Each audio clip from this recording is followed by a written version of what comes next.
नमस्कार दर्शकों, आप सभी को आप अपने चैनल धर्म ज्ञान 999 में हृदय से स्वागत और अभिनंदन है। चलो शुरू करते हैं आज का रोचक वीडियो। विभीषण का पांडवों से मिलने का प्रसंग बहुत कम प्रचलित है, लेकिन कुछ पुराणों और लोक कथाओं में इसके उल्लेख मिलते हैं। ये कथा महाभारत और रामायण के संबंध को दर्शाती है और यह दिखाती है कि धर्म की रक्षा के लिए किस प्रकार अलग अलग युगों में महापुरुषों का योगदान रहता है। विभीषण का पांडवों से मिलना एक अनसुनी कथा। रामायण के युद्ध में जब भगवान श्री राम ने रावण का वध किया, तब विभीषण को लंका का राजा बनाया गया। विभीषण परम भक्त थे और उन्होंने श्री राम से यह वरदान मांगा था कि उन्हें सदा धर्म के मार्ग पर चलने की प्रेरणा मिलती रहे। श्री राम ने उन्हें अमरत्व और धर्म की रक्षा करने का आशीर्वाद दिया था। जब रामावतार समाप्त हुआ और त्रेतायुग से द्वापर युग आया, तब विभीषण अभी भी जीवित थे। उन्होंने श्री कृष्ण को भगवान विष्णु का अवतार माना और उनकी लीलाओं को जानकर वे कृष्ण से मिलने की इच्छा रखने लगे।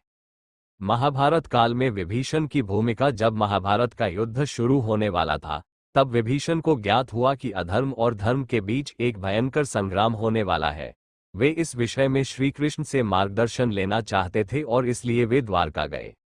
श्री कृष्ण से मिलने के बाद उन्होंने पूछा, हे प्रभु, त्रेतायुग में आपने मुझे धर्म की रक्षा का दायित्व दिया था, अब द्वापर युग में मेरा कर्तव्य क्या है? श्री कृष्ण ने उत्तर दिया, हे विभीषण, युग बदलते हैं, परंतु धर्म का स्वरूप स्थिर रहता है। अब जब धर्मयुद्ध प्रारंभ होने वाला है, तो तुम्हारा कर्तव्य है कि तुम धर्म के पक्ष में रहो और अपनी शक्ति से उसे सहयोग करो। विभीषण का पांडवों से मिलना। श्री कृष्ण की आज्ञा से विभीषण पांडवों से मिलने के लिए गए। वे सीधे युधिष्ठिर के पास पहुंचे और उन्हें ये बताया कि धर्म की रक्षा के लिए वे भी उनके साथ हैं। उन्होंने पांडवों को लंका के युद्ध की कई महत्वपूर्ण बातें बताईं। रणनीति उन्होंने बताया कि किस प्रकार श्रीराम ने रावण के अहंकार और उसकी मायावी शक्तियों को परास्त किया था। शत्रु को समझना। उन्होंने समझाया कि कौरवों में भी कई मायावी योद्धा है, जिन्हें नीति और बुद्धि से हराना होगा। अश्वत्थामा और कृतवर्मा से सावधानी। विभीषण ने पांडवों को चेताया कि कौरव पक्ष में अश्वत्थामा और कृतवर्मा जैसे योद्धा है, जो युद्ध के बाद भी अनर्थ कर सकते हैं। इसके अलावा विभीषण ने भीम को बलराम की गदा युद्ध कला और लंका के पुराने युद्ध के अनुभव बताए, जिससे भीम ने दुर्योधन से युद्ध में लाभ उठाया।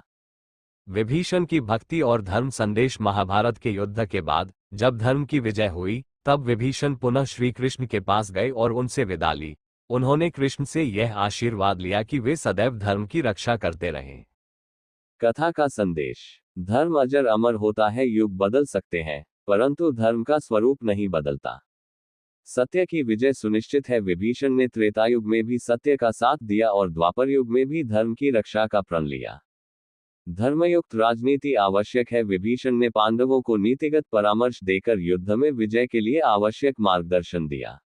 इस प्रकार विभीषण का पांडवों से मिलना केवल एक कथा नहीं, बल्कि एक गहरा आध्यात्मिक और नीतिगत संदेश भी है, जो हमें धर्म के मार्ग पर चलने की प्रेरणा देता है। वीडियो अच्छा लगा हो तो चैनल को सब्सक्राइब, लाइक, शेयर और कमेंट करना ना भूले। धन्यवाद। जय सनातन धर्म और संस्कृत। जय श्री